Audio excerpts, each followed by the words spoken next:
Телеарнамыз Саржайлау кинотеатрымен ынтымақтасып ұйымдастырған «Біз тәуелсіз елдің ұрпағымыз» атты шығармашылық жобасын жалғастырады. Бүгінгі бейнематериалымыздың кейіпкері Саран қаласындағы Қазтехно компаниясының әкімшілік мәселелер жөніндегі бас директорының орынбасары Ермек Омаров.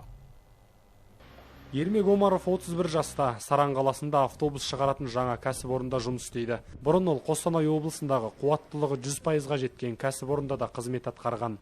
И когда мне пригласили на новый проект, өзім өскен ауданда кәсіпорын ашылады және соған мені шақырып жатыр дегенде үлкен жауапкершілікті арқалайтынымды сезіндім. Алған білімімді, тәжірибемді көрсетуге бекіндім. Ел дамуына, ондағы тұрғындардың әл-ауқатының жақсаруына өз үлесімді қосқым келді.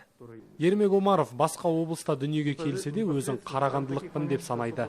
Жас директор академик Евней Арыстанұлы Бөкетов атындағы Қарағанды университетін тәмамдаған. Ол Сарандағы осы кәсіпорынның арқасында бос жұмыс орындары құрылып, ондағы тұрғындардың әл-ауқатына айтарлықтай әсер ететініне сенімді. мы занимаемся производством автобусов. Біздің кәсіпорын бүгінде автобустарды құрастырады. Бұл бірінші кезең ғана. Келесіде карьерде және жол төсеу жұмыстарын жасайтын арнайы техникаларды құрастыра бастаймыз.